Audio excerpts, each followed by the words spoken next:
members of our organization have been requesting an event of this type to share concerns, thoughts, solutions with a lot of our elected officials, and just having some conversation amongst each other with the diverse groups of businesses, organizations.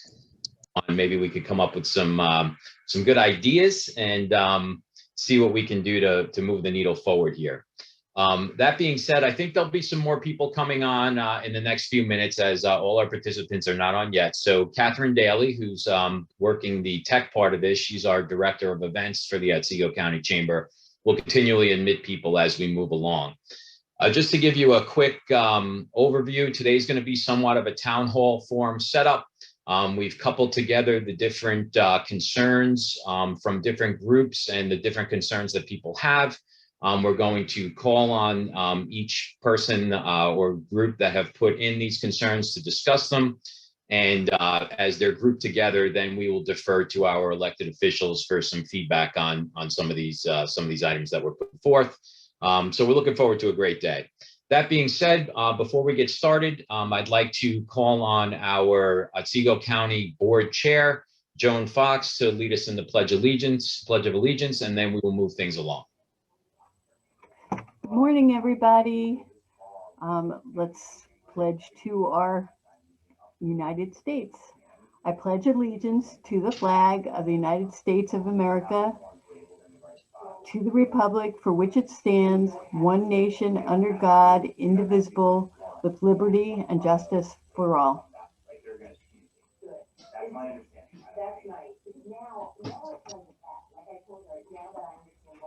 All right. Okay. Thank you, Joan. Appreciate that. So I'm going to do some introductions of the elected officials that are with us today. It's not necessary for any remarks at this time from our elected officials, because I think you guys are going to get plenty of opportunity to speak as people move along through what they're sharing with us today. So just a quick brief overview of the people that are with us today and how much we appreciate the fact that they put in this time to do so. Some may have to leave early, and that's understandable with the busy schedules that each of them have. So we're going to try and take advantage of every minute that we have with them today. Okay, so that being said, it's always a pleasure to bring on our Congressman Antonio Delgado of the 19th District. I enjoy my time with Congressman, with many conversations that we have, his boots on the ground attitude, with a focus on all the areas of need and for the areas that he serves. He has a good focus on the specific needs of each area that he does have under his purview. So we appreciate that. We always appreciate what he works to do for Otsego County and helping to move us forward. So that's Congressman Antonio Delgado. He's here with us today. On the New York State level, we have Senator Peter Oberacker. Also enjoy the time that I spend when I see him at numerous events. Great conversation. Not only does the senator reside right here in Otsego County, but he moved a strong multinational company from Texas into New York, knowing that the environment here in New York for business was not always the friendliest. So with that in mind, he's also put boots to the ground to try and make a difference, to make it a more business-friendly state. So having him here is just very appropriate for today's activity. Al, if I could just chime in quickly, and sure. I do want to thank you so much for the opportunity. I am here in Albany. And actually, I'm going to have to leave this forum to attend a committee meeting that is actually addressing the same workforce issues that we will be addressing here today. I just briefly wanted to let everyone know that, I've traveled extensively in the 51st district, of course, speaking directly to business owners. This is a huge issue, an important issue. One that I'm very much aware of, as you so eloquently put, with our company moving to New York, and I looked forward to getting the responses from our folks, working with them to see if there is an answer, to this dilemma that we see. And again, my extreme apologies for not being able to enjoy this, and with my Congressman Delgado in this group. I'm sure that he will update me and help educate me with the issues that are brought up here today. So again, my extreme apologies for not being able to stay in the forum today. Thank you. Thank you, Senator Oberacker. Thank you for jumping in, and we'll send you the recording as well. And I'm sure we'll have more conversation down the road on this matter as well. So Thanks everybody. You got it. Next up, Assemblyman Chris Tague, dynamic and passionate about serves, whether it's on a Zoom, on a personal appearance, or just in a regular casual conversation. Every time he's on a podium, you can sense the energy as well. Focused on reducing taxes and building workforce, and just building the business community as a whole. We're honored to have Chris Tague, Assemblyman Chris Tague, here with us today. Assemblyman Miller, a leader with a wealth of experience in legislative roles. Assemblyman Miller also focusing on reducing taxes and increasing employment opportunities for many in our state. A focus on veterans and the men and women who serve for us throughout our nation, and big focus on that. So thank you, Assemblyman Miller. Look forward to having you here today as well. And of course, Assemblyman John Salka, a small business owner himself, who I always enjoy, who engages at every event that we attend together and ones that he attends separately. He is always certain to create a spark and a dialogue in what's going on around the events that he goes to. So we look forward to having him as well here today. That being said, those are our elected officials that we have in our attendance today. And now this is really about our membership, our concerned businesses, not just here in Otsego County, but regionally, to really voice some of the different concerns or issues or proposed solutions on how we can deal with having a sustainable workforce for the businesses and organizations that we have regionally.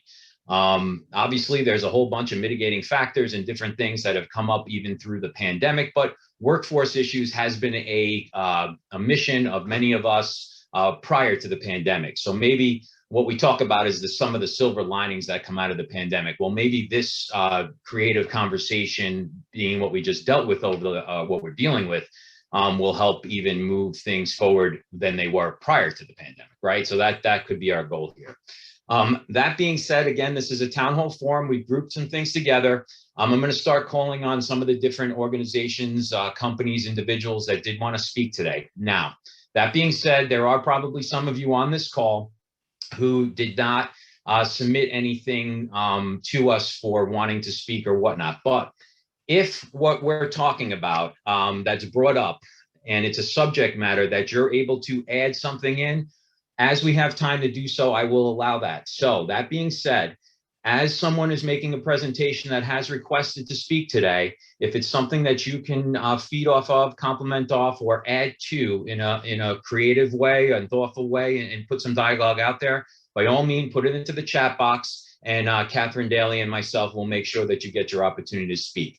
I will run this very free and relaxed. Again, the only thing that may happen is if you start to get pressed for time, I may just step in. Okay, so it's not anything personal. All right, I'm not trying to cut anyone off or interrupt, but we will focus on time because we do want to be complete by 11 o'clock this morning.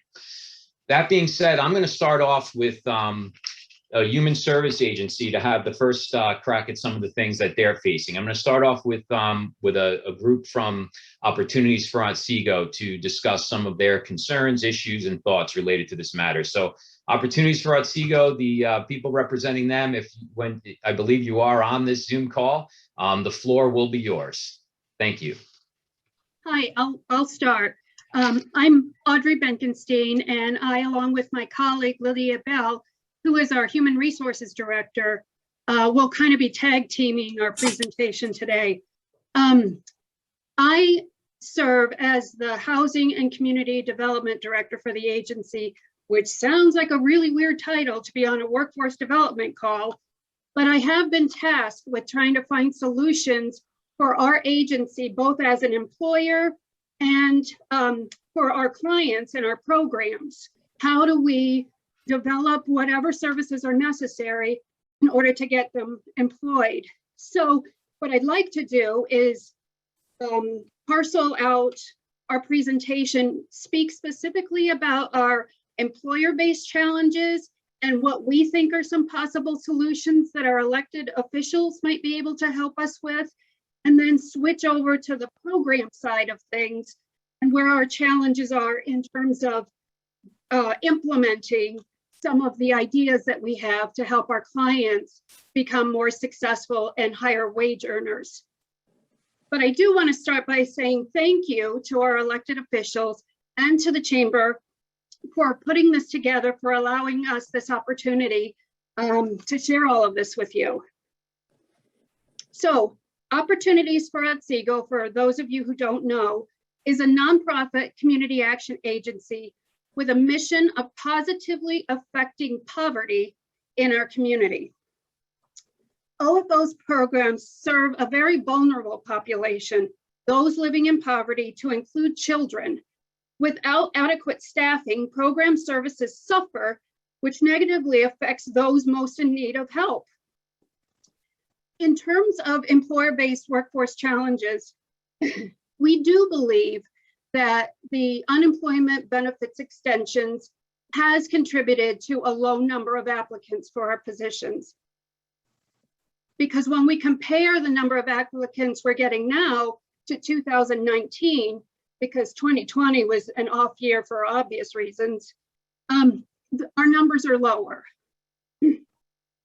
We also have an inability to offer competitive wages. We cannot compete with the wages of the private sector due to limitations in our grant funding. We are largely grant funded. The other challenge that we've identified, some of our positions require advanced degrees or advanced training of some kind. When you couple the student loan debt of some of the potential applicants out there with the low wages that we are kind of restricted with, there's a disconnect there that most people don't. They don't want to take that risk. If they've got high levels of student loan debt, they're much better off if they just go into the private sector. Decreases in grant funding over time have led to reductions in staff in direct service positions, leading to a faster rate of burnout, which causes our turnover. Because excuse me, I've lost my place in my notes. So the existing direct staff now have to serve more clients with fewer resources. As I mentioned earlier, many of our positions require advanced training, advanced degrees. There's limited assistance from workforce development grants because the primary focus of available training grants has been in areas such as cybersecurity, healthcare, manufacturing. However, social and human services assistants, preschool teachers, childcare workers, all of those that we employ here, that is listed, all of those are listed on the Mohawk Valley Region's demand occupation list as compiled by the New York State Department of Labor. So in terms of possible solutions that require outside help, we can't affect this by ourselves. Our suggestions are workforce development training grants that will help train new or potential staff in the field of human services. State level consideration on the impact on human services nonprofits grant funding when the minimum wage increases while grant funding remains flat from year to year or is decreased. And consideration of state-sponsored incentives for people entering human services, such as a stipend of a certain amount for up to 4 years, as an example, to help defray the cost of student loans, with the provision that an employee must remain employed in human services for the same length of time. So again, we serve a vulnerable population. Without staffing, our programs struggle, and we can't help those most in need. Now, switching to the program-based challenges, as I mentioned, I've been tasked with identifying workforce solutions. And from a programmatic standpoint, trying to help people who are either unemployed or underemployed, these are the challenges that I'm running up against. Lack of viable transportation options for people who lack access to vehicles to get to workforce development trainings and programs. a lot of the resources that are available are available for people to get to work or to medical appointments, but not to training. There is a lack of reliable or accessible internet options, restricting some people of low income from participating in virtual trainings. And there's a lack of daycare assistance to allow parents to attend training. We have daycare assistance for essential workers. There's daycare assistance for specific work activities for people who are clients of social services, but there isn't daycare assistance to allow people of low income to attend trainings. I'm just, if you don't mind, I'm just going to step in 1 second. So I just want to, I know that we had some time and I'm willing to certainly give that extra time to both of you for this. I just want to keep this to workforce, and I know the issues and the ripple effect of what's being created here. So I appreciate you sharing that. I just know that we have some people to get through. So it's not, again, I don't want to come off like I'm interrupting, but I know that all of these issues we are facing, and certainly we can present them to the elected officials through this event, but not necessarily at the forum itself, if Okay. you know what I'm saying. So I get it all, but let's keep it focused on track with workforce at this time. So I appreciate that. Thank you. So that's basically it. Lydia Bell, as I mentioned, is on this presentation too, and she can answer any employment related or employer-based related questions that anyone might have. Just to quantify, this is Lydia, just to quantify what you had shared earlier about applications being down, just a quick check that we did. If I look at the first 6 months of 2019 compared to the first 6 months of this year, we've had about 1/3 of the applications that we had. We actually did have an uptick in the latter part of 2020. Year over year from 2020 to 2019, we were down about 40% total because we had an uptick, but then that has leveled off. Since the beginning of 2021, we are like way down compared to where we were, say the beginning of 2019. So just to share a little bit of quantifying of the impact that we've seen with our applications, it's just way down. We're very much struggling trying to get even people interested in applying. So I just wanted to kind of throw those numbers out there. We're at 1/3. No, we appreciate that. And I think a lot of what you're saying here is so very valuable. And again, the ripple effect of what it creates here, the impacts that it creates by not being able to have a sustainable workforce in your organization is very clear.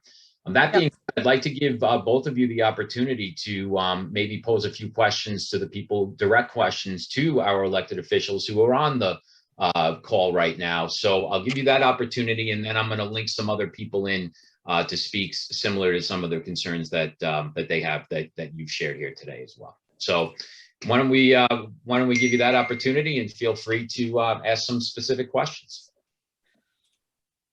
Lydia, do you have a question? I think the question I would ask is, excuse me, regarding the additional unemployment that is still available. I know the federal has made available through the end of September 30th.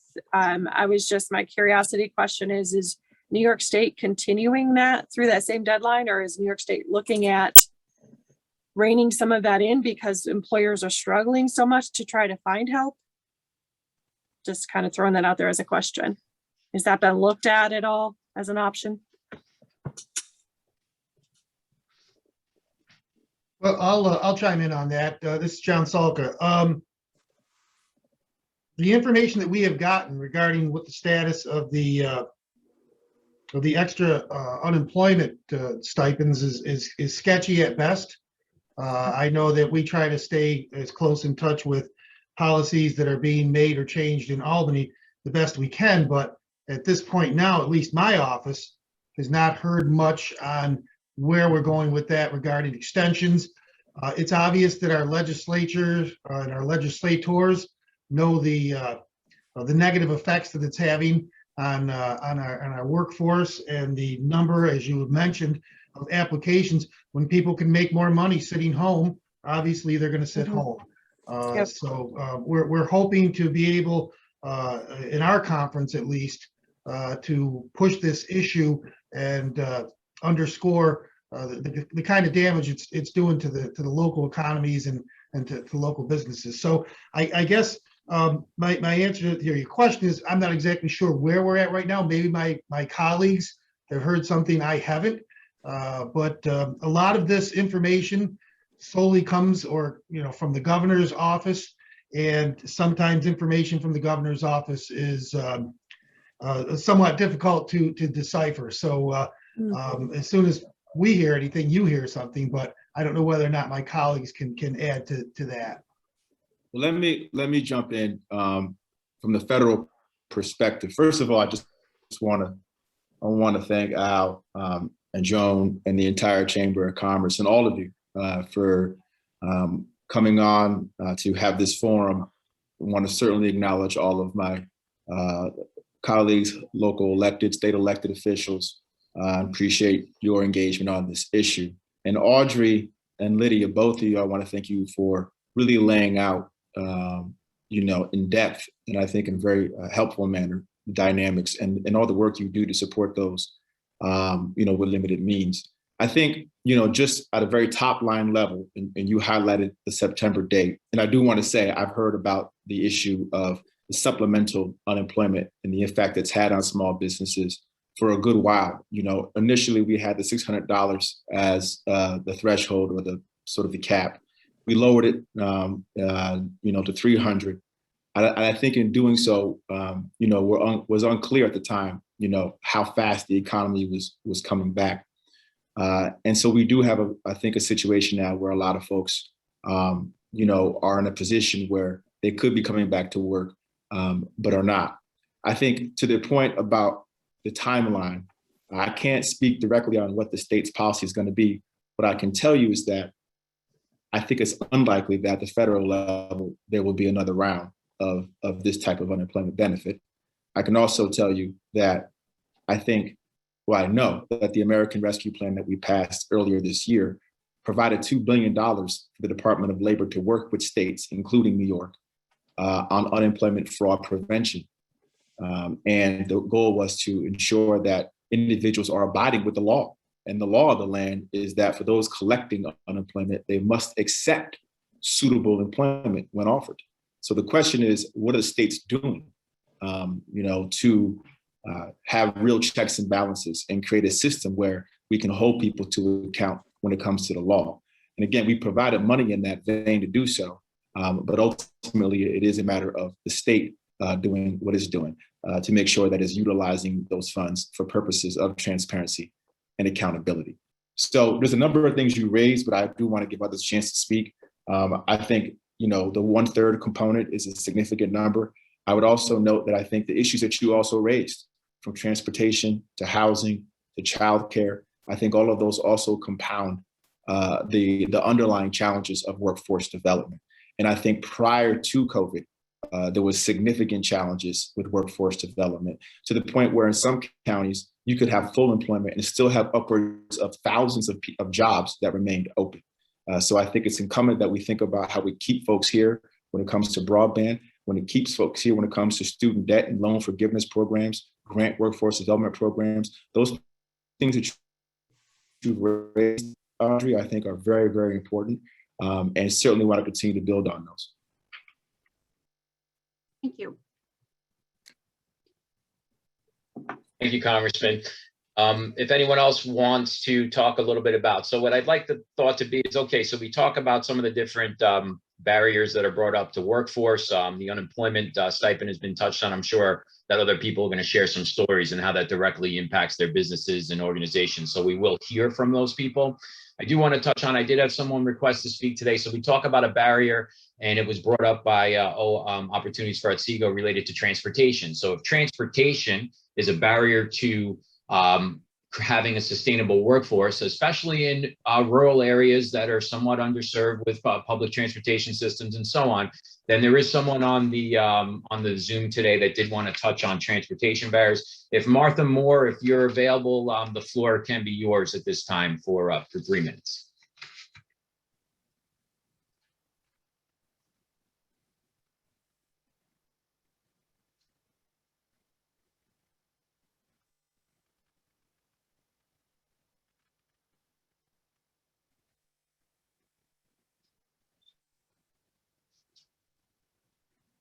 All right. Well, I believed Martha was on the Zoom, but maybe she jumped off, or maybe she's just not doesn't want to share with transportation right now. But we do realize that it is a barrier, and I'm sure it'll come up again. And I have a lot of background in transportation, so I know that transportation will come up again today. And maybe Martha will jump in at that point. So that being said, I think that what we can do is move on to our next group type concern. And it is my pleasure to have Cassandra Harrington here to speak about some of the impacts from the tourism standpoint directly for Otsego County. Cassandra, if you can tell us exactly your position in the county and the impacts that you're facing from a lot of the people that you work with on a day-to-day basis. Sure, thanks, Al. And thanks to all of our elected officials for taking the time to listen to us today. I'm Cassandra Harrington. I'm the Executive Director of Destination Marketing Corporation, which is a private organization contracted by both Otsego and Schoharie counties to manage our tourism promotion. So this is Cooperstown.com and visitschohariecounty.com are both products of our work here in the office. So I sent an email out yesterday afternoon trying to get a poll of feedback from our tourism representatives here, from business owners and managers. And so I've got some information to share, and I think a lot of it is kind of a reiteration of what was already shared. But in 2019, tourism supported 3,435 jobs in Otsego County, generating $217.3 million in traveler spending.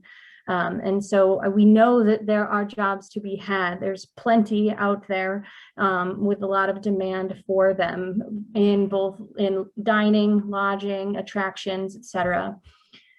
So we are assuming that there is a bad combination of perhaps what was a pre-existing small talent pool in a rural community and somewhat of an unwillingness to work, and or people who are now currently demanding higher wages. We assume that the demand for higher wages is due to the remaining unemployment benefits, giving folks more money than a part-time job would typically provide. And then that's kind of a chicken and the egg scenario where the businesses need more income and customers in order to pay their employees more in order to meet that demand, but are having challenges doing so. I had a business tell me once recently that they had 17 interviews set up for one day and only 2 people who showed up for those 17 interviews they had set up. But so then a lack of staffing means that businesses can't stay open for 7 days a week because they have to give their staff time off. If they only have a limited amount of people, the only option then is to close. And so this is most evident in the restaurant industry right now. If anyone around here has been trying to get a meal on a Sunday or a Monday in the county, it's very difficult. A lot of places are closed. Because Sunday and Monday are the elected days that they're giving their staff some time for recuperation. And this also means that many lodging facilities and restaurants are turning away business at the door because they don't have enough either wait staff or staff to clean the rooms in order to ensure a pleasant experience for their customers. My fear is that not everybody is turning away that business. They might be trying to accommodate as many as they can, and then that results in maybe a poor experience for the visitor or the patron. I've seen restaurants turn people away at the door because there's only 2 wait staff and they wanted to ensure a pleasant customer experience. It might not necessarily be the case in all locations. Hotels, I've spoken to a couple of our hotels. They're blocking off rooms. They're pulling things out of their inventory because they can't turn them over with the amount of staff that they have for the next day when they have incoming guests. I've also heard of lodging facilities that might not be able to have staff on 24 hours a day. That's scary.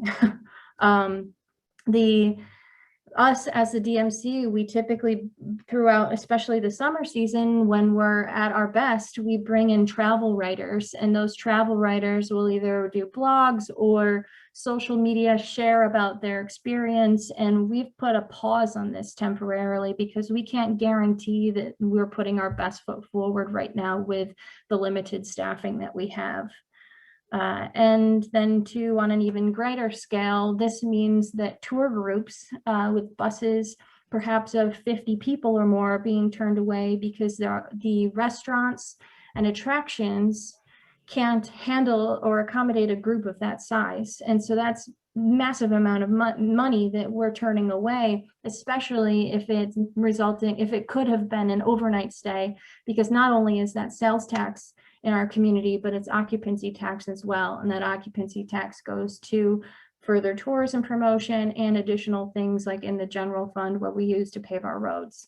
So it's a trickle down effect. And what I also fear is happening too is that there's significant risk of burnout with our current staffers, and that if they're being overworked, then that this is going to end up resulting in even more of an employment shortage if those folks fall off of our talent pool as well.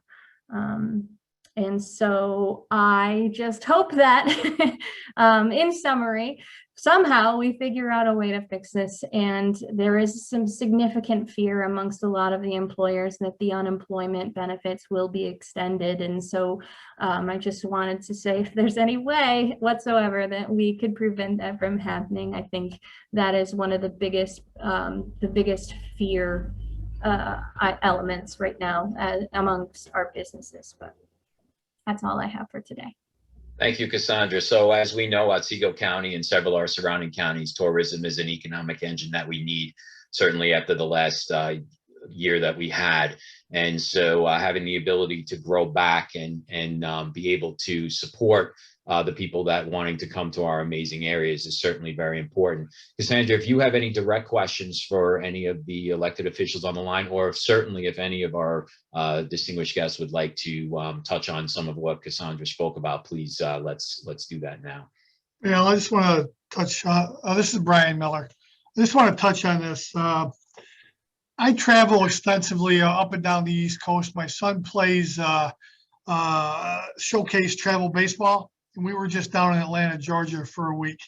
And this isn't unique to Otsego County. It's everywhere. It's nationwide. The $300 bump in unemployment insurance is definitely adding to the situation. But I think there's another thing out there that COVID has brought to us, that people may have re-examined their lives and they don't want the second job or whatever. That may be affecting us also. But we've sat down with the people from the Hall of Fame on their concerns on what's going to happen with the induction ceremony this year. We have Derek Jeter coming in, and how are we going to handle, not just all the vendors trying to handle an influx of 100,000 people coming into the Otsego Cooperstown area, but what's going to happen, trying to deal with this. So I really don't know what the answer is right now, and I hope that some of our merchants and people out there can bring, we can use this as a brainstorming event, and what ideas they got. This has been a real tough one for all of us. Like I said, we were in Atlanta last week and try to get a Domino's pizza. Can't get it. And the reason being, we can't find the employees. And the whole world shuts down there. And, it's a huge metropolitan area.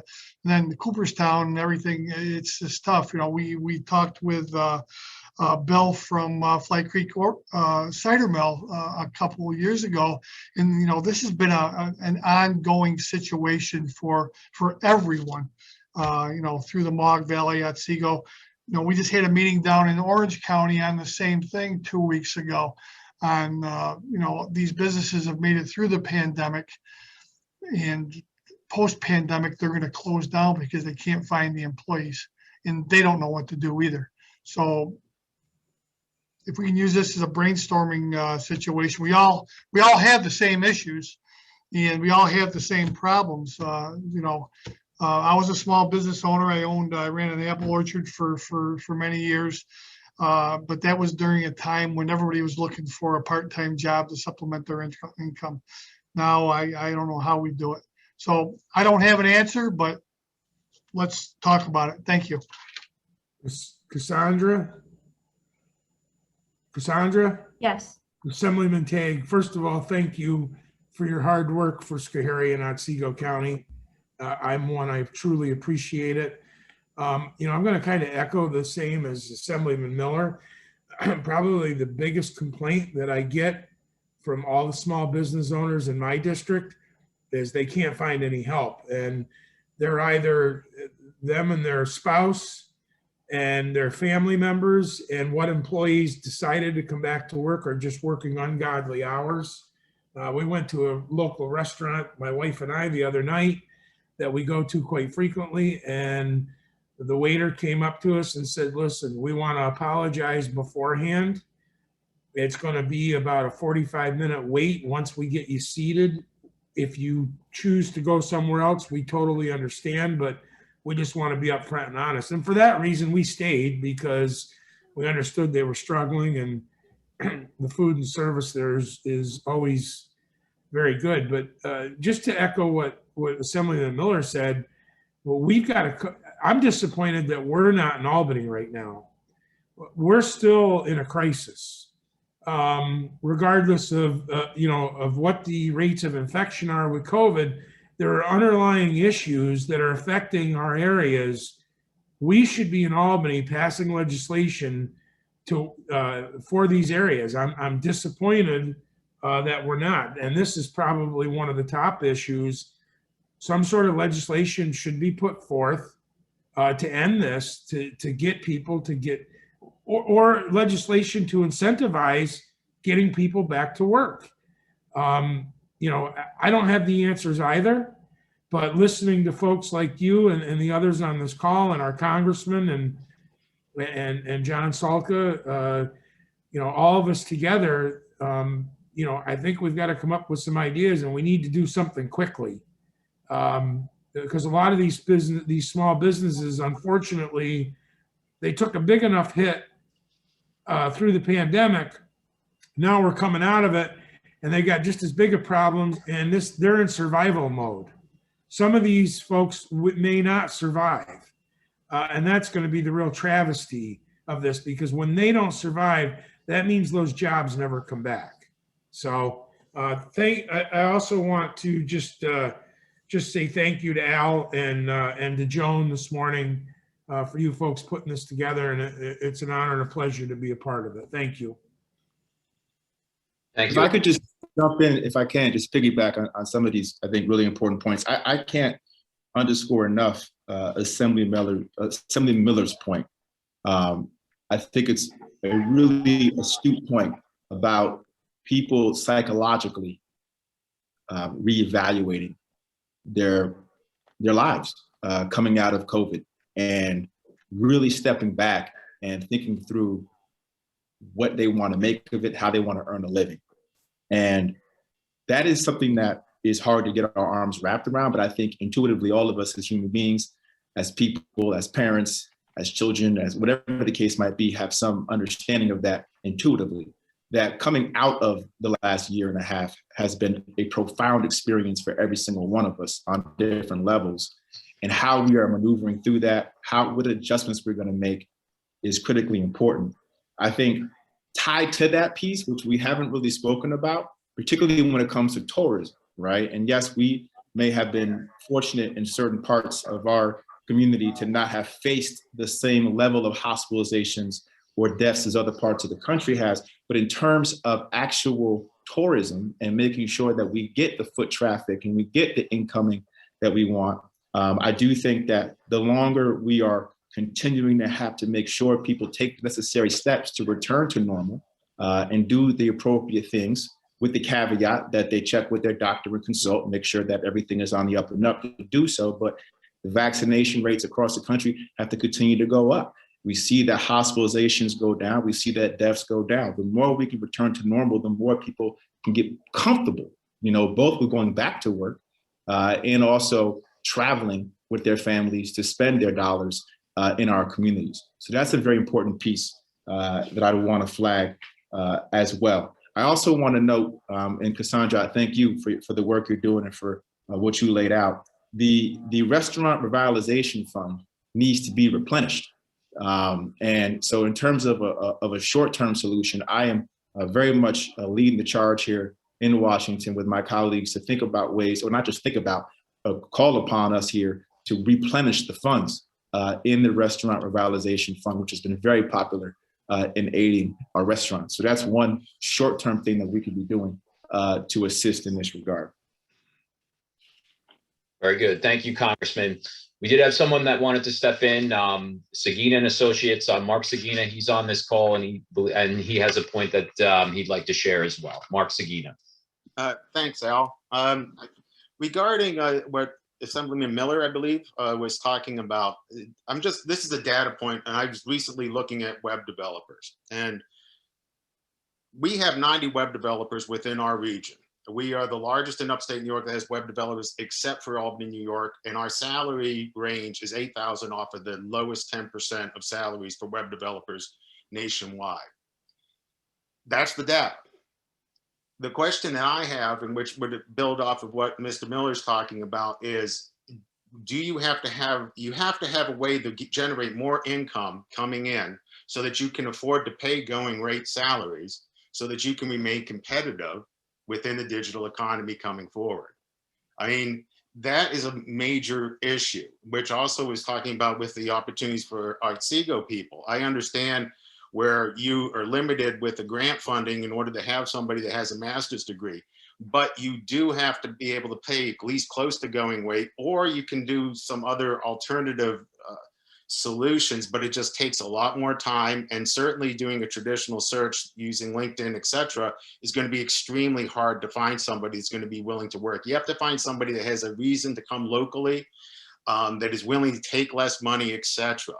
But I guess my point would be is that I think that we have to start thinking about how can you expand your business or your business model so that you can capture more revenue, which probably is going to talk about going more of a regional outlook, where you can go into other rural counties, perhaps take those types of revenue opportunities there, but you're going to have different types of skill sets and different types of employees to capture that.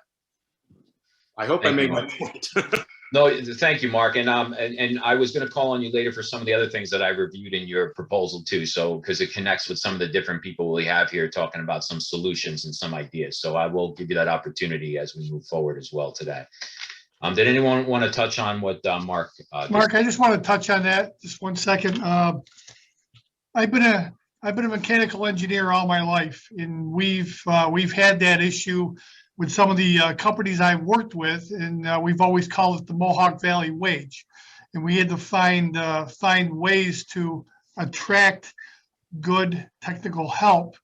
I worked for Bartell Machinery, and we were drawing people from all over the United States and all over the world, and what we could do to get them here. And what we found we had to do is I talked to an old-time GE headhunter out of Utica, and how they did it to get people here with looking at it. But no, I understand this has been an ongoing issue, and has our economy changes to the web-based economy, which we're there, and it's going to generate wealth in a different way.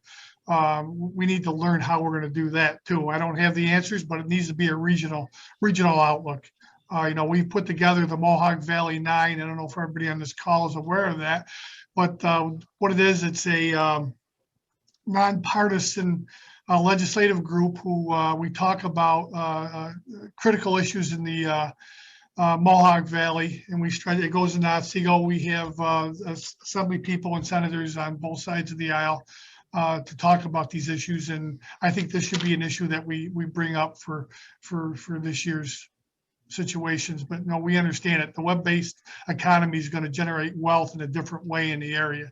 So, and it's going to also trigger on this wealth will rely on our tourism industry too. And I hope that made sense to you. It does. If you don't mind me just saying, recruiting is a contact sport. I mean, you got to get out there and if you're passive, it just doesn't work in today's economy. I don't think, at least that's my theory. That's why I founded my company. That being said, I think that we have to start looking at it as like 100 years ago, you would invest in getting a piece of equipment, and you would learn how to use that piece of equipment. We now have to start realizing that you're investing in skills, you're investing in people that can drive you forward. And it's just like buying a new piece of manufacturing equipment or a robotic thing. It's a person and it's a salary. So you might be spending, for example, $100,000 on the new Caterpillar earth mover, but you also might be spending $80,000 to get a full stack web developer now. It's the same, you know what I'm saying? It's the same capital investment. It's just you have to look at it a little differently. Does that make sense? Yes, absolutely. We've had this conversation with a lot of different individuals. Martin Brabnick, his group, we've talked about this extensively over the last year and a half on how the workforce is changing and how it's going to affect our area. And I think we're there, and we got to find a way to do this. Very good. Anyone else want to add anything? If I might add that I think what we have to look at too, and this was something that was evident before the pandemic, but I think the pandemic exacerbated it, is there's a systemic issue in New York State with the quality of life. We're one of the highest tax states in the country, the highest utility rates. I think we're 49th in business-friendly environments in the country. And so we desperately need to address some of the more systemic issues with whether or not people want to come to New York, or even the Northeast in particular. Now, I know that a lot of people can work from home. You could have somebody working via computer from Colorado. But I think it comes down to whether or not people really want to come to New York or even stay in New York. We've had literally better than 1 million people migrate out of the state. And, because of the regulations, we've lost businesses like crazy. And I can't, in God's name, even think why we would justify extending out unemployment benefits when it's obvious the effect it's having. But, there's been a huge brain drain in New York for quite a long time now. So I think that that in itself, if we could aggressively address that to make New York State a better place to come to, because it is a beautiful state. I've been all over the country. It's a wonderful state. And it's got a great quality of life in a lot of respects, but also we have to keep in mind that New York has been suffering for quite some time from a mass migration of qualified people, not only, Mark, in your business, but in healthcare, in manufacturing, in business. And so, we have to work hard on making New York realize the potential that it has as a great state, a great place to live, and address like I said, the issues like taxation, utility costs, and a number of other quality of life factors. Thank you, a lot of work to do there. Thank you. So I'm going to move on to some private companies that are going to speak, some owners of some private companies here within the county, and I'm sure there's some others on the call to talk about some of the challenges there. And so that being said, believe it or not, this role with the Chamber of Commerce in Otsego County is an interim role for myself, but my main business is in medical transportation for the state of New York. And my current company, A&D Transport, operates in 16 counties, Central New York, the Mohawk Valley, and the Southern Tier. I have a few hundred employees that service our business, again, focused on mainly serving the underserved that are funded by the Medicaid program and long-term care insurance companies. I'd like to speak a little bit about the impacts that my company has felt and some of the things that we have some thoughts on maybe helping to mitigate that. So that being said, those are the services that my company provides. It's non-emergency medical transport, as well as wheelchair transit disabled transport for the underserved within the state of New York. The UI benefits pay was just what we call almost the unsweet spot, right? There's a sweet spot and the unsweet spot. Well, that unsweet spot has basically created, the 600 was a disaster because that essentially created basically people actually making more money than working or serving our business. And while many did stay on board because we took this approach to make people feel like a member of the team and they were all pulling through together through the pandemic, it was a lot more communication with employees and staff that I had had in quite some time, but it was very engaging. And so when you're dealing with people, that's always a good feeling, right? But at the same time, the 300 came at a time where people were starting to become a little bit more complacent or comfortable with the idea of not working. So it was a fairly, it helped propel them to still consider not working, even with the 300, even though they might have been making just a little bit less than if they came back to work. They were comfortable and complacent and with the thought that maybe they didn't need to. Couple that with the fact that the arduous licensing process for keeping people employed for my type of business through the DOT and the Department of Health and agencies such as that, and the slow moving process. To be honest with you, you could actually call members in the Department of Health or the Medicaid department and the phone lines are actually out of order. You cannot even connect. If you're waiting to check on a license or something else going on there and you make a call, you are not able to have an email answered or a phone call returned. So you don't know the status of a driver or the status of your company when it comes to licensure in different counties or different organizations. Now, we're a diverse company, so we were able to grin and bear it and survive and make it through. There are many companies who could not sustain that. So coupled with the fact that there was not able to achieve a sustainable workforce, the state, because our great state was having such budgetary problems, my specific industry, as well as other healthcare, received deep cuts to the from the state of New York. So when you talk about increasing wages to bring people aboard, and you couple that with increased gas prices, increased insurance prices, and then you're seeing deep cuts, and you're trying to build a sustainable workforce, the recipe just isn't really balanced. It's just not really working, right? Now, what are the impacts of this? So certainly there's a fiscal impact, right? So that's the obvious one, the one that really stands out. But the impact for my business and for the people that we serve goes much deeper than that, because essentially you're not able to provide the service that people are accustomed to. And if you're providing service for people in the healthcare realm, they're under the same exact pressures that we are. So how could you potentially ask to an increased rate or increase a contract price to them when they're under the same pressure? So now it's a ripple effect where everyone is just truly struggling.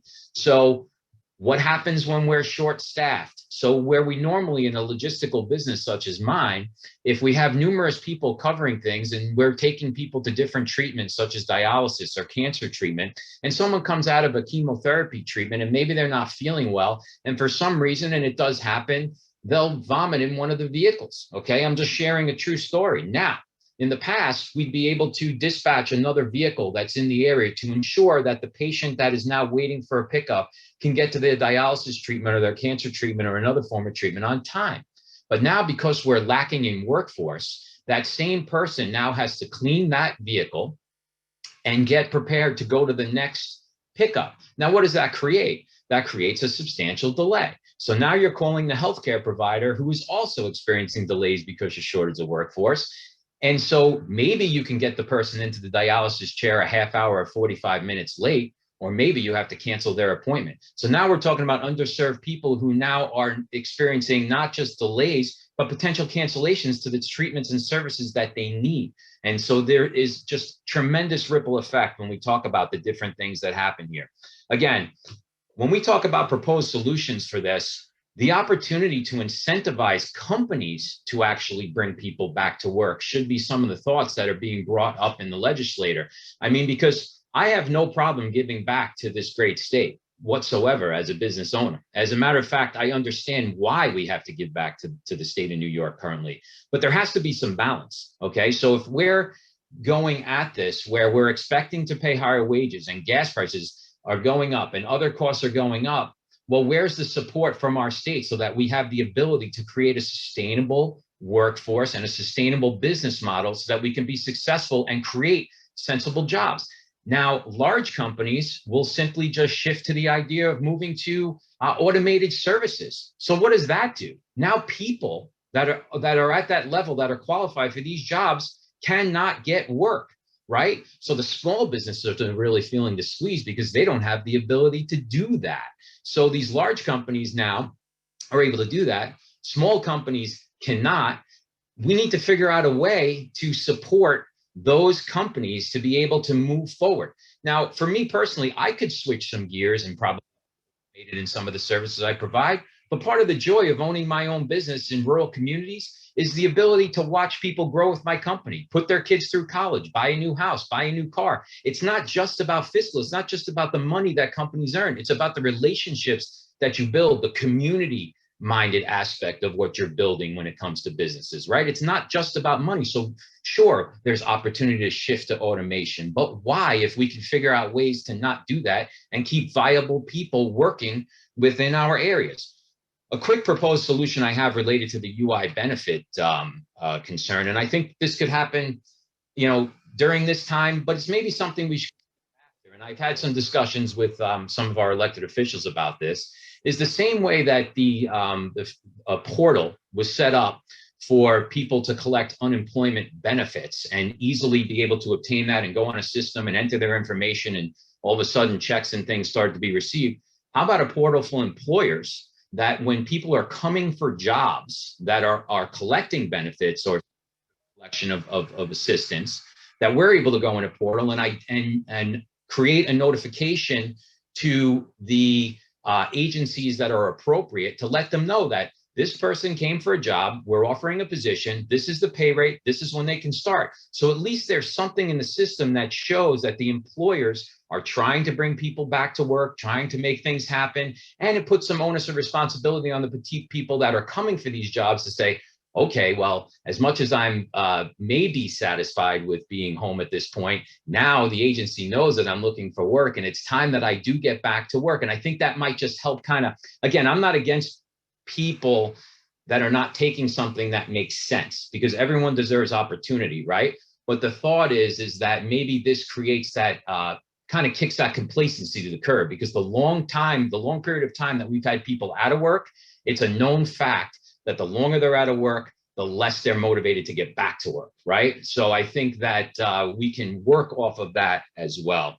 And again, if we're gonna go higher wages, I have no problem doing that, but there needs to be some sort of employers to be able to provide that forum and that atmosphere to have the sustainable workforce. So those are my points from my company. Before I ask any questions of any elected officials, I know that I have another private company here that I think should speak, and then maybe we probably will have some overlap, and then we could throw some things out. And I know some people are on limited time. Can I'm sorry, I do have to jump. I have a markup, a bill markup that I literally have to be there to mark up. So I just have to jump. But before I jump, I did want to just thank you, Al, and everybody on the call for the opportunity to speak. I just want to make two more points coming on the heels of what you just said to leave the group with. Certainly follow up my office. Anybody who's on this call, happy to take in more information, more anecdotes, whatever you want to share with us, solutions. We definitely hear you. I think your idea about a portal for employers, we've talked about this. I think it's the kind of thinking that could lead to good outcomes. So I like that type of out of the box thinking. I do want to make the point about extending the unemployment. Like I said, I think it's unlikely, but I think a key piece to this really moving forward, when you think about the potentiality of, God forbid, another lockdown or a situation where we take steps backwards because the variant has gotten out of control over the fall and into the winter months, we could find ourselves in a position where there's a discussion about that because of the fact that we haven't taken steps proactively to prevent the variant from getting out of control. And so it's very, very important that we get out in front of that issue. On the point about supporting our small businesses to do the work or to be incentivized, I want to flag that I got $11.5 million through my direct support for communities act to Otsego County.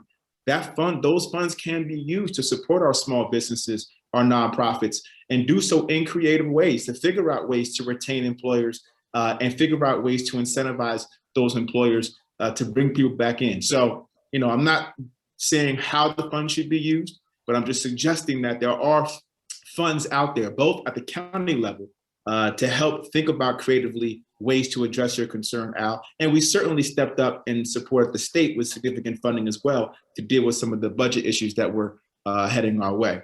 But again, please, reach out to my office. I really appreciate the time to connect with each and every one of you and want to help however we can. Sorry I have to jump, but my responsibilities here are demanding that I leave. So I appreciate you all. Thank you very much, Congressman Delgado. We appreciate any time that we have with you, and look forward to connecting you in the near future. Okay. Okay. That being said, I'd like to move on to Tom Armeo here, representing Country Club Auto Group. And Tom, I'm going to hand the floor over to you, as I know we have some similar concerns, and I think it'll feed off well. So, Tom, all yours. Okay. Appreciate the opportunity. I'm a big picture. I solve all my problems from looking down from the big picture and make sure that's the prism I'm looking through and what I'm trying to accomplish, so the little granular things don't get me sidetracked. So whatever you pay more for, you get more of. I feel like we're competing with the federal government because they're paying more for nothing, and we're getting a lot more nothing. And now we have to compete with that to get people to come back to work. You know, the one thing not spoken of in a dynamic of the increased unemployment is this. If you've got a job and you can add a part-time job, you're paying taxes, you're legal. You go add a part-time job and added income. If you're on unemployment, you can't take a part-time job because you lose the income. You know, you can't have unemployment and a part-time job. So some of the people in restaurants and other tourist interests that aren't going back to work, it's because they're on unemployment and it won't mesh together with a part-time job. So it's keeping other people on the sideline. So to me, you know, the economy is a whole lot better than the job count would indicate, because we still have people on the sidelines and we need to get them off the sidelines. Can you hear me, Al? Can you hear me, Al? What? Yes, we can hear you. I hear you perfectly, Okay. Tom. Yeah, we All can right. hear you. So you know, to me, we're not. Our big setup isn't correct. We're not looking at it from the big picture. You know, we have jobs, we're paying for nothing. We got to get those people off the sidelines because they might come back to a full-time job and work part-time through a tourism season. And we've solved two of the problems. But, you know, we can't be competing like I feel we are with the federal government. You can't legislate prosperity. You can raise the minimum wage. You can do some other things. You got to grow prosperity. And somebody's edict from somewhere else doesn't make us prosperous. That's us going to work. So, we need to fix that. The other thing is, most of the problems I look at is we look at an equation, because I'm an egghead, so everything's an equation. If you have all the factors correct, it works. If it doesn't, you know, you got to fix what's going on. It's the big number that I think we're struggling with the most. I think we need to talk about the percent of our population that's working, not how many people. Not the percent of our jobs that are open, not how many jobs. We need more people here. We're in central New York. You know, we've lost population in the last 10 years. We continue to lose population. So we talk about finding people to go to work and there's less people here. You know, you're going to have to get great at converting a higher percentage of your population to be employable. And it just doesn't seem like, you know, it's not the right way to go. So that being said, if you need more population, what is it? I mean, I've been 30 years listening to reasons why people don't come here. You know, spousal employment, housing, selection of things to do, but all that's driven by more people and more jobs locally. So you know, we're caught in so many things, but responding to the COVID, if they just get the federal government's unemployment extension enhancement out of the way, let's see how big our economy is. You know, I could probably increase my staff by 15 or 20% if I could find competent people. You know, and for somebody who's worked 40 years trying to make it work, when you can't make it work, you know, you're frustrated and it's limited to what you could do. You know, I appreciate everybody being here and listening. If we work together, I think we have to also look big picture at our assets to the community. I talk to people and they want to, even locally, about economic development. They worry about a shortage of water. We don't have one. We have abundance of clean, fresh water running down hills. You know, the South and the Southwest and the West are burning up with drought. You know, we've always said we have to figure out how we market New York State to companies. The cost of business is difficult. There's got to be ways to manage that.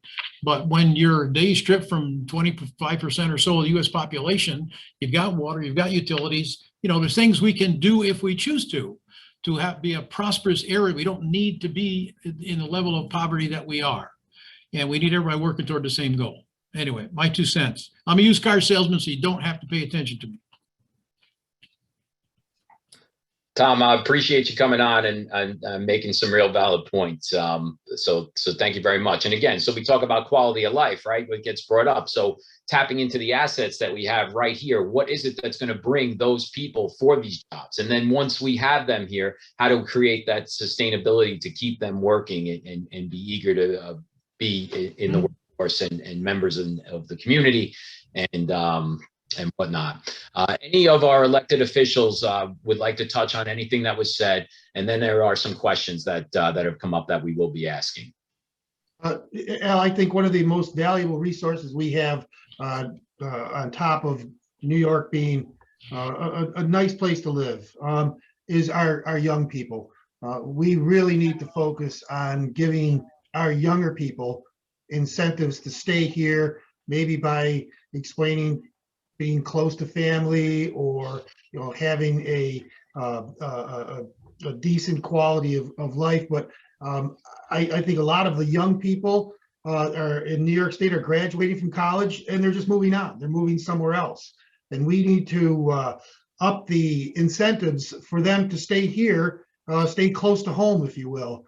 And if we invest more in our young people, that's tomorrow's workforce. And if we develop that effectively, we have a good workforce for tomorrow. So we have to do a better job at convincing our younger people as they're getting out of college, as they're getting out of trade school, to stay here. And I'm not exactly sure what part of the equation we're lacking with that, that ability to keep them here, but these are the things that we appreciate your input on. And to your point of the medical transport, I spent 30 plus years in the medical profession, and I've seen some of the unique problems that rural areas, as far as medical transportation, which I'm sure you're well aware of, probably know the issue better than I do.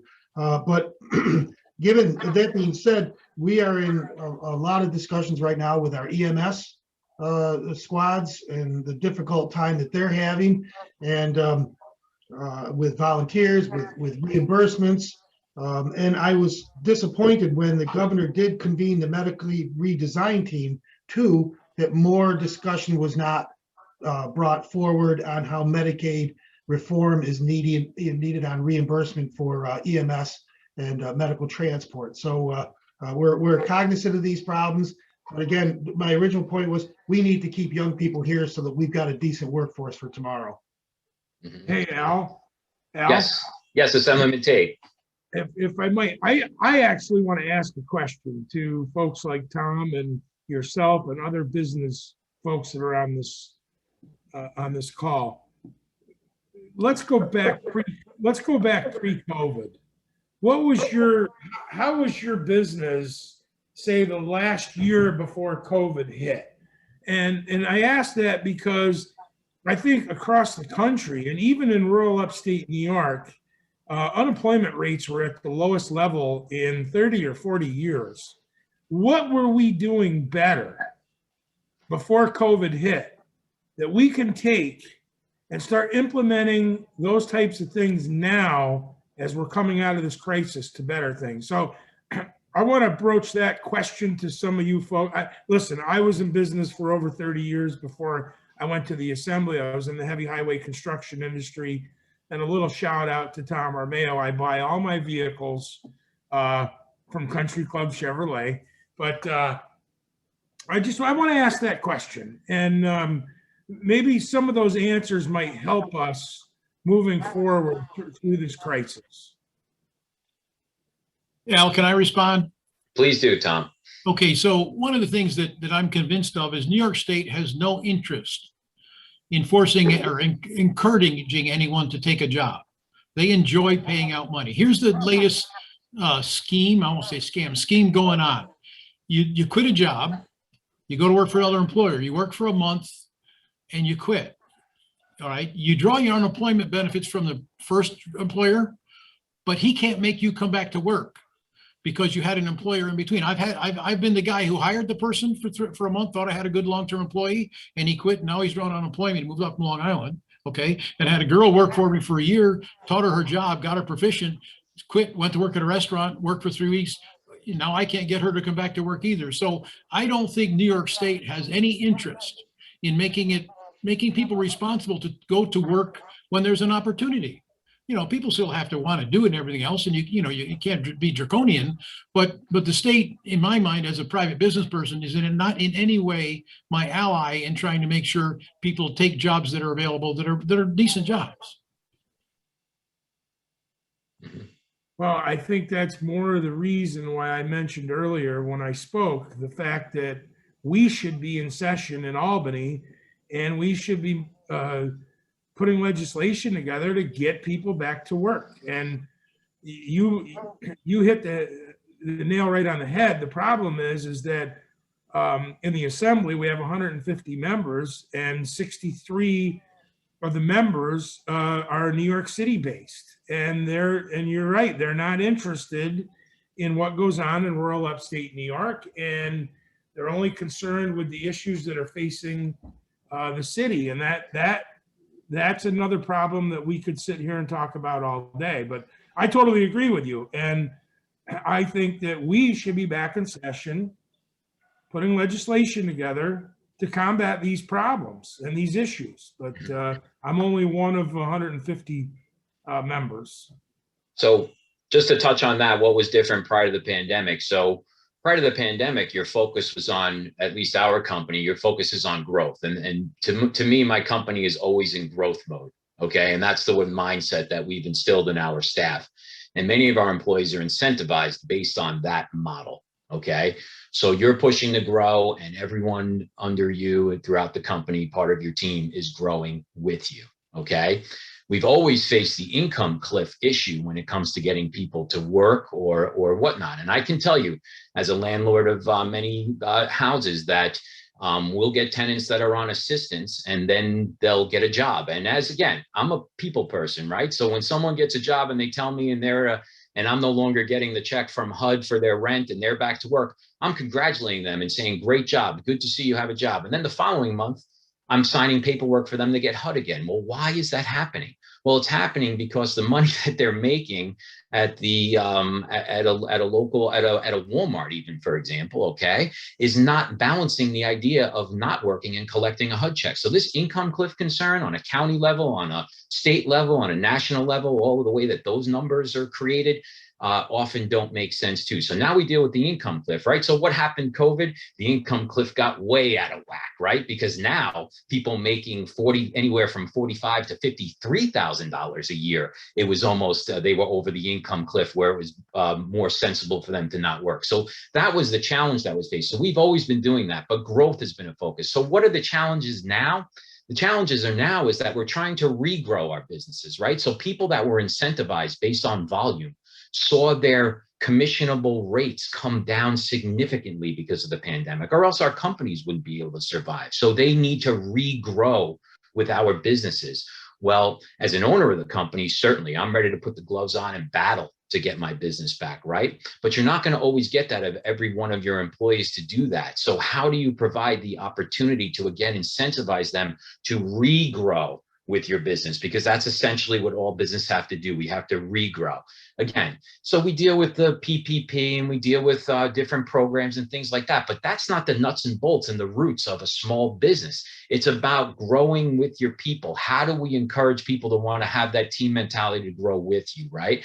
So incentives have to be direct to us as employers. So when we talk about what can our legislators do when they go back to the table, let's really figure out ways how there can be benefits, whether it's tax incentives, tax credits, or opportunities, payroll taxes, whatever it might be, in a creative way. I leave a lot of that to you all, but there has to be a way for it to be more compartmentalized than this whole overview, like this whole statewide thing, because we're a much different animal here in this part of the state than what goes on in downstate. So I think that there needs to be a closer look at exactly more of a regional approach, let's say, to working on these types of challenges. So again, that's what it is. How do we incentivize working? How do we incentivize the team mentality that comes with being a worker, a sustainable workforce person for the companies that you're working?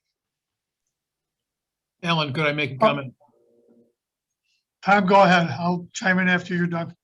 The other thing that's, we've talked about some professional jobs and getting training and those people with a master's degree. The other side of bringing upstate back to a little more vibrancy is incentivize vocational training. The trades are going crying and they're good jobs. I mean, HVAC, welding, auto repair, all those things, CNC machines, they're good jobs, and we need to figure out ways to incentivize that advanced education in those fields, because those people are marketable right out of the chute.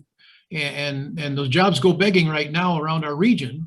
And we need more of an educational focus and not a slow, plodding, almost stumbling governmental approach. Get stuff done, being responsive, being able to react and adjust and get results, because these are kids' opportunities are going to be here this year, and that kid's growing up and gone next year. So we have opportunities, and we have to look at those hands-on to reinforce our BOCES programs and our vocational training in our two-year schools. And certainly we have a market for all those jobs. Thank you. I just want to answer on that. My office is right here in the BOCES building over here in New Hartford. And we push the trades as hard as we can, and we understand that. And we advertise and we help, and the jobs are there. It's just to get these, it's an alternative way for a diploma, and that's what we have to do. But I just want to touch on one thing. There's a lot of really good points brought up here, and there was one point that I think what's happening right now is going to be something that's going to be happening to us in the future is AI, artificial intelligence. And I think we're going to have, this is going to help us work on that situation. But the points are good. I don't know what the answers are, but the BOCES end of it, we're here. We push for that every day, and the BOCES buildings are full. It's just we have to get the rest of our educational situation thinking the same way. Yeah, thank you, Assemblyman Miller. And so this is such a great segue, because we have today presenting Nils for ONC BOCES. Now, I'm so intrigued with the BOCES program and the ability to connect. So, Assemblyman Salka brings up young people, and Tom Romeo brings up trades, and I'm a ONC BOCES board member, and I listen to all the different things that are said at these meetings, and I say it at a lot of meetings. But I'm just intrigued with the opportunities that the BOCES program brings to our region. That being said, I'm going to bring on Nils Anderson from ONC BOCES to touch on their program and some thoughts related to our forum today. Nils, the floor is yours. Thank you, Al, and thanks for everybody for listening. I'm basically speaking on my own ideas. I don't have the authority to speak for BOCES, but some of the things I see, I get out and I talk to a lot of small businesses around here. One of the things that I've read in the papers and people talking a while back, there was an article about how Otsego County does not need blue-collar workers, they need white-collar workers. I was kind of offended by that, because I thought you can have all the computer stuff and all the software places, but somebody has to run that place. Somebody has to build that place. And if there's nobody here to do that, that doesn't get you anything. A couple of thought processes. You have the Empire Scholarship for schools for as long as you go to a New York State school. If we try to work on that and bring that so that the students coming out of tech school can try to stay closer, yes, we do have to try to build more business. That's kind of coming back and forth with not having enough people. One of the things that is a possibility, I don't know if it's something that the legislation can enact. Is it possible for small businesses who have a certain amount of people but don't have the money to necessarily hire, can they start out with a high school graduate, run an apprenticeship program, maybe work part-time? That student also goes to college on the side, similar to what the unions have, where you have a union electrician, where the person will come in as they're starting out, but they're also going to college. If the business was able to get a tax incentive to help work with that and grow their employee, yes, there might have to be a contract between the two So as Tom Romeo is saying, you don't come in to train somebody and then they disappear. That seems fair to me. One of the other things that is relevant to me that I see a lot of is the public opinion is so poor of the trades and career tech ed. A lot of people think that it's just problem kids that come here. I think we need to change this. There is, in most schools, there's not even a shop class anymore. Students have no idea what a wrench is, what a screwdriver is. Have never changed a tire on their bicycle. All of these things that we used to take for granted doesn't exist. So I don't know if the students aren't even getting exposed to this at all, so that they don't know what's going on or what the potential possibilities are. I'm also looking at trying to bring in younger people into my program here for mechatronics and robotics to sit there, and I can tell students, this is what's out there, this is what's a possibility. But if they see somebody who just got out of college or didn't go to college but took an apprenticeship and is making decent money and doing things he likes to do, or he or she, that's going to sell more than some old guy with a gray mustache trying to tell them something. They're going to see that younger people are accomplishing this. One of the other things, as Alan touched on, in automation, and also I believe Senator Miller was talking about AI. One of the things we're trying to do is find ways to help small businesses with our collaborative robots to be able to sit there and say, okay, what can we do with a robot that can work side by side and do a process that nobody else wants to do? Nobody wants to sit there and turn taps anymore. Okay, how can we sit there and develop something between ONC BOCES in our program and local businesses, say, this is what's possible. This is what we can do for you. Free that person up who might be sitting there tapping that. I'm just saying that for a purpose and not knowing what your actual procedures are, to free that person up and make them a more usable, more profitable employee doing something else that's needed more. I've worked to try to get, one of the things I see is that automation is very expensive. Companies like Allen Bradley, you're talking about $50,000 a year just for a license. I'm working with a company now, Unitronics, and trying to get that on board. Their software is free. The support is free. That's the kind of things that our smaller businesses may have to look at. They may have seen and said, okay, let's look at automation, but automation is too much to overcome with that price. There are other options out there.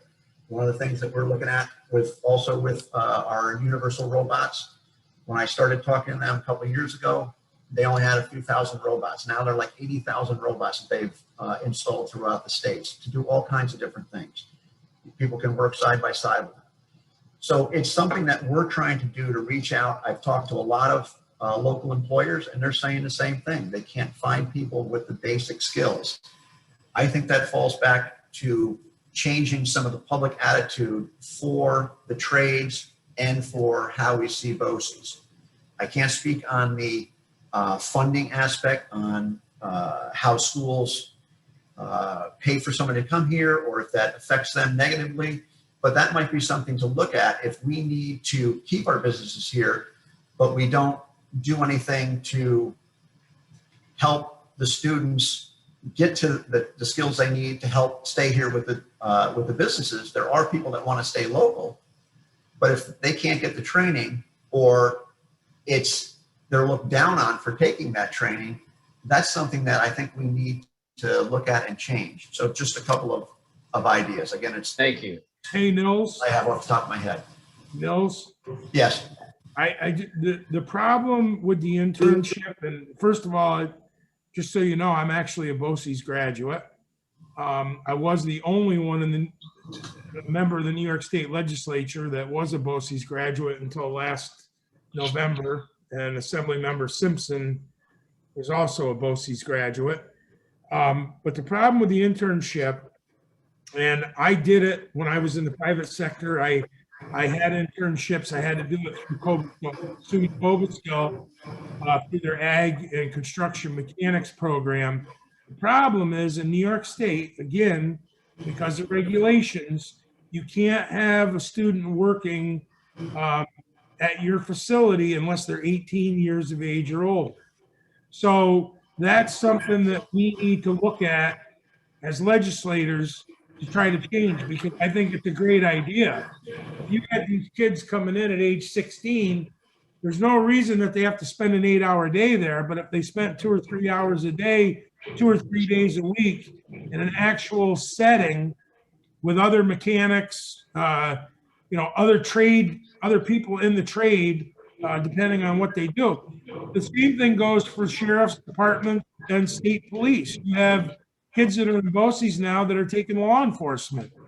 That's something that we as legislators, we need to work on. We need to come up with some legislation that will allow it. I think you're right on. That's definitely what needs to be done.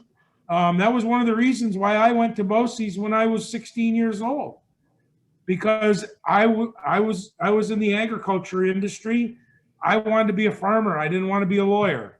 And, education at that time, the thing best suited for what I was going to do was ag mechanics. So I spent 2 years in the ag mechanic program at the Schoharie campus. One of the greatest experiences of my life.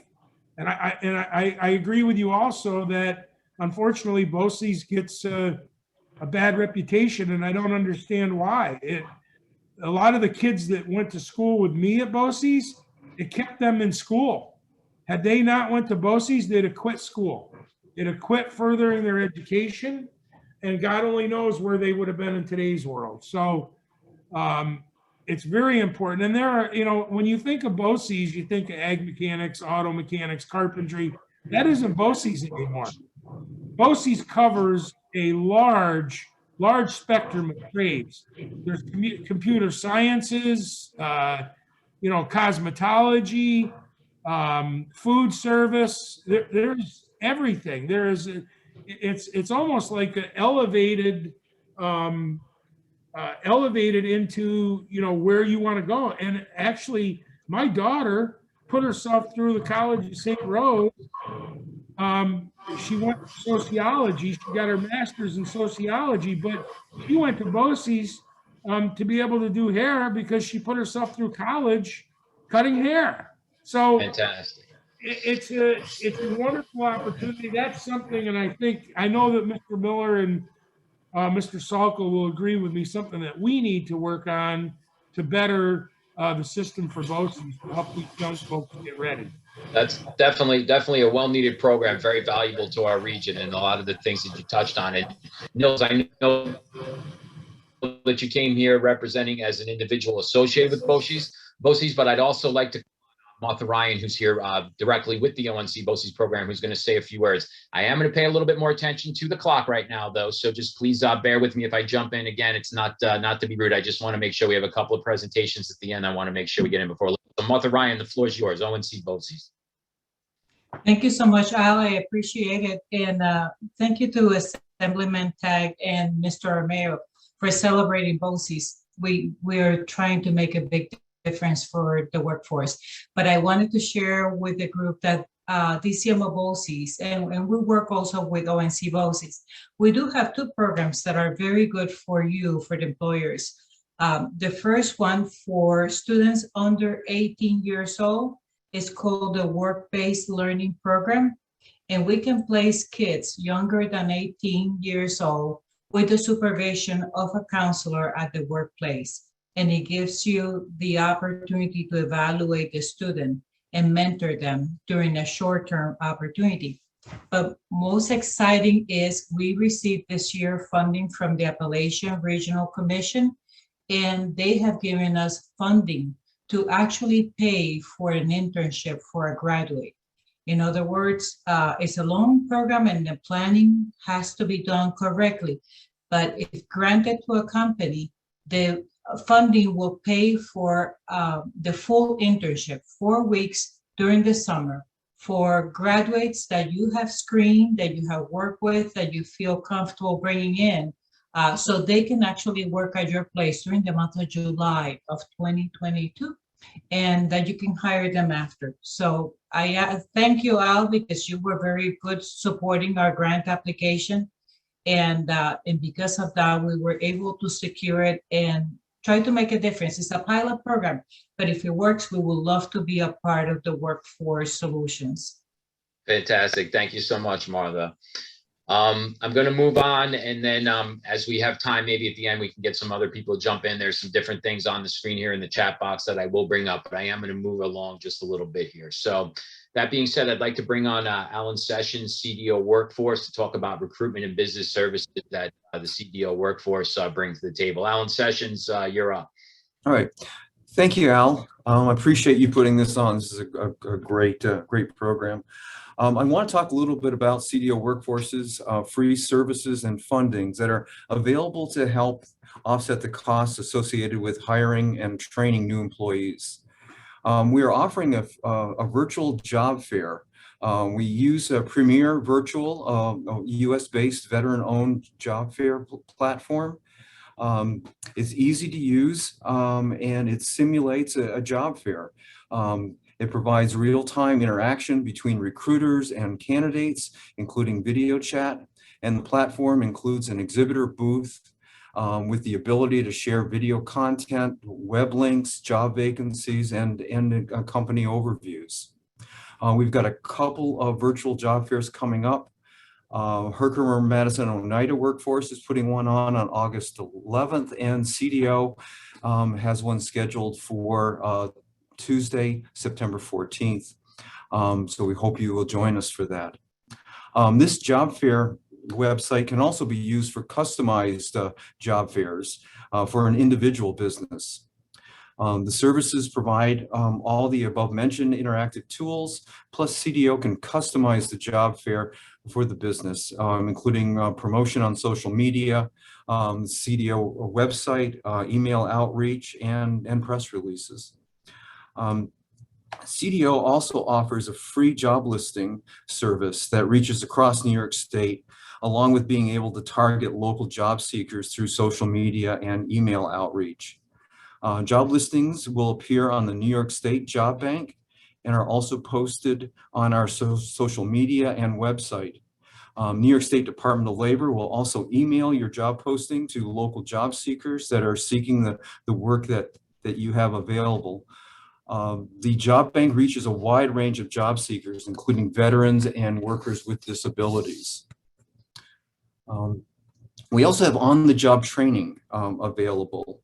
And on-the-job training funding provides companies with incentives to hire and train individuals who lack specific skills for the job they're being hired for.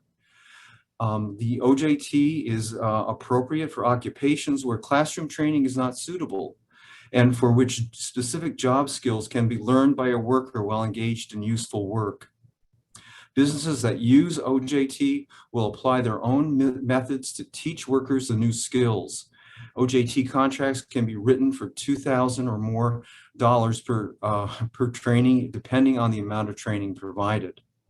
As a business using OJTs, you make the hiring decisions, you determine the job performance standards, you set the wages, you can terminate the employee, and your paperwork is limited and reviewed by local OJT staff. Eligibility for OJT candidates are both underemployed and unemployed workers. The reimbursement is 50% of the newly hired employee's regular wage rate. And the length of time, or training time, which determines your reimbursement amount, will vary and is determined by candidates' training needs.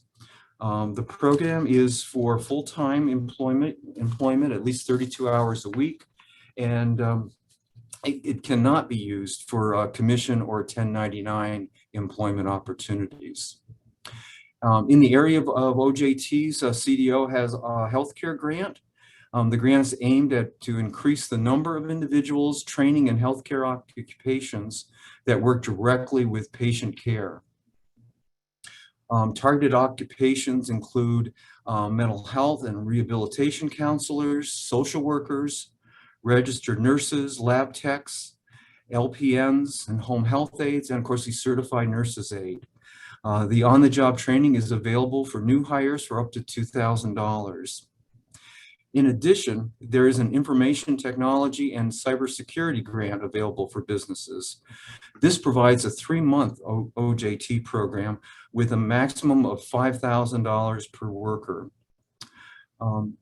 This also reimburses regular wages at 50%. Funding for training existing employees is also available and includes online and classroom training. So if an employee needs additional IT training, we can help. Worker eligibility for these grants is very open. Candidates can be unemployed or underemployed or currently working and seeking to improve their IT or health care credentials. For any of our OJT programs, a CDO workforce representative will start the process and assist the business in identifying candidates and writing the OJT online contract. Please note, it's important that a signed OJT contract be in place before a candidate physically starts work. For more complex training needs, CDO can assist with apprenticeship programs, which provide long-term on-the-job learning plus job-related classroom and online instruction. CDO can assist your business in starting or expanding apprenticeship programs, including a recruiting apprentice and connecting with local training providers.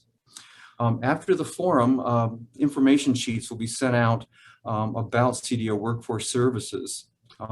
Please reach out to CDO Workforce to use any of our services described today, and thank you very much for your time. Is there any questions?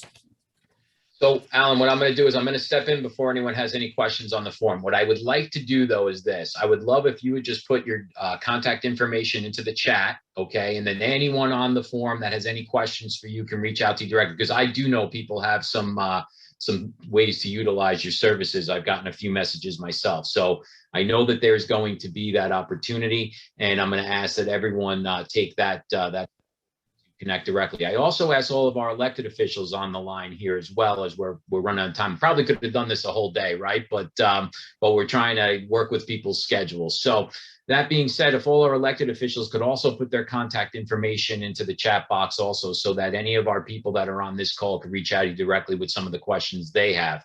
Of course, the chamber itself is always accessible to be that intermediary for any communication that you have as well. So that being said, I'm going to move on to another presentation that we have. I know it's about a 10-minute presentation, and then I'd like to do the opportunity for some closing statements and things from others that are on the call here and have this wrapped up in a timely fashion. And I'm sorry that I had to cut the question period out there, okay?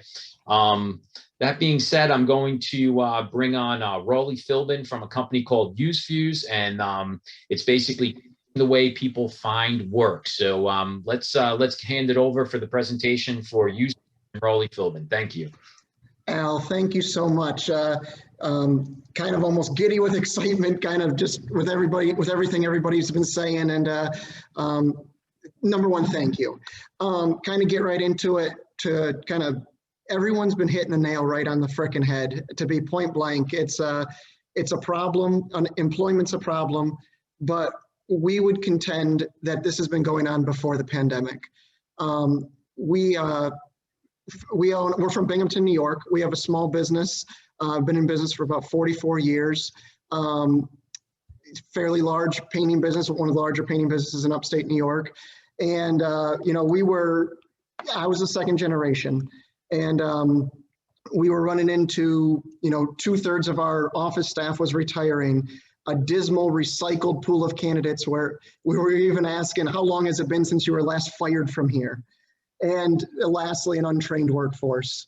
To the points about BOCES and everything, that is, we are so huge proponents of everything that the trades.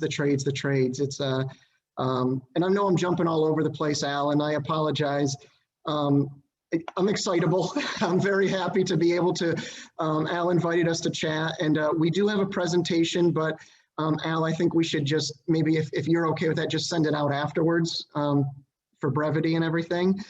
But to kind of get to the meat and potatoes of everything is 2 years ago, we saw a need. We're a small business. We saw a need for all the reasons that I mentioned a few moments ago.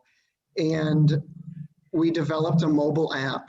We're a bunch of painters. We didn't know what the heck, what that was all about, but we developed a mobile app that connects anyone looking to work with businesses and homeowners looking to hire. Basically, that portal that everyone was commenting about earlier, that's what this is. That's what Use Fuse is. Use Fuse, it's a recipe for a lot of apps that are out there. It's one part Facebook profile, one part Instagram, one part TikTok. It's all these things that, the millennials and Generation Z people they gravitate towards, and as the millennials and subsequent generations become part of the workforce, you have to, attract them differently, obviously. And, I'm kind of getting all over the place and I apologize, but Use Fuse launched early May with no fanfare, with nothing. We had 500 downloads before we could even blink, and we're working on improving the app and everything like that. We've got Tompkins County, Tague County, and Broome County all wanting, to see if we want to have offices there, and because we're looking to grow very, very, efficiently and quickly. But what sets us apart, and if I could just elaborate on some of the things that we were very, very fortunate to have some huge investors come in very early that loved us for who we are and what we were trying to do. And what Use Fuse is, it's a living resume. So these younger people, they can get in on day one and have a living resume that follows them throughout the rest of their life. There's an incentive program built in and all that stuff, which people can look at the presentation. But people, I'm going to throw out there that people are looking to work. People want to work, and I think people want to work. And I totally agree with the unemployment and all that nonsense. But I think people want to work, and I think people actually want to work harder and more hours than they ever have. It's just how employers are connecting with them is where the disconnect is. And you can drive down any, I guess to sum it up is you can drive down any street, you can hear the radio, there's job opportunities everywhere. It's how people are connecting, and it's the opportunities don't meet the needs of the modern worker. And that's ultimately what the portal we're creating is geared towards. And Mark works with us, Mark, you can, my verbal diarrhea here, so Mark can take a second to say something. Hey folks, I'm Mark Ruben. And we definitely understand what everybody in this room is experiencing the same struggle, whether you're business owners, politicians trying to figure out how to get people back to work, supervisors trying to get people to work with new generations. We understand that, and we realize that if we don't adapt to the modern work environment, we're going to become extinct, different as employers and supervisors. And we still extremely value the trades, the BOCES graduates, all of those people. But we also need to acknowledge that the world has changed. Pre-pandemic even, technology, everything that has developed over the years has created a new type of work environment. And in the younger generations, there's a new form of currency. And that currency is likes, values, and likes, follows, and shares. And that's what people want. They value that just as much as cash in their pocket. So we want to incentivize people in the younger generations through the college students. We have some ins through the universities, local university, being up a university, to get college kids working, doing side gigs. We have been in contact with I'm a military veteran, so is one of our other operations members with veterans communities, because I also understand that struggle of getting out of the military and trying to get into the work environment, and you want to work, but you don't have that connection. So we're just trying to make that connection from people that are trying to find people to work to people that actually do want to work, and they are out there. And if I could say one last thing, and then then I'm done. is, one of the things that I touched on with that we were very fortunate with some of our investors was one of our largest investors is Tague. I don't know if that name rings any bells. He's the president and CEO of Visions. And what really fascinated him with what we're trying to do with this living resume is that as people shift from the 9 to 5 for 30 plus years, it's hard to loan money to people that bop around from job to job to job and everything like that. And what we're trying to do and what we're so passionate about is legitimizing the illegitimate contractor, the illegitimate individual, creating transparency and providing a larger pool for the employer to choose from. As the work mentality shifts, employers being able to adapt, they can deal with these work-life balance people if skills are comparable, if schedules are facilitated efficiently.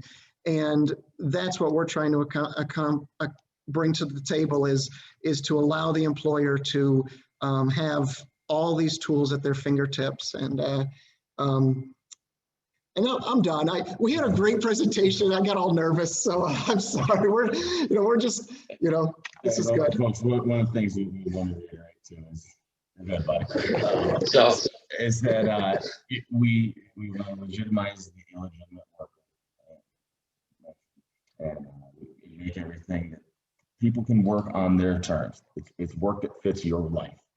And we want it to benefit the employer or the homeowner that's trying to find just a job to get done and get people working at a younger age. So a lot of you talked about kids working, in high school, and get in that resume sticks with them forever through this app. And another thing I want to emphasize is this isn't just an idea; it exists.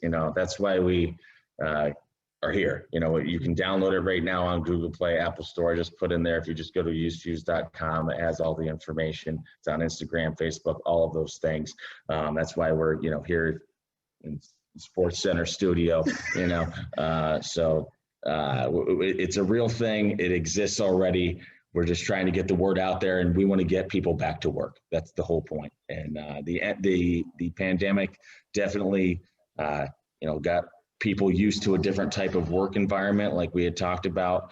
And a lot of what we've heard, you guys hit the nail on the head with so many different things that UseFuse can definitely help everybody involved. And it's free download. It's not we're not pitching you a monthly fee. The rates of transaction are, if you compare any of them. Now we're just going on and on. Okay. So we'll be done, but.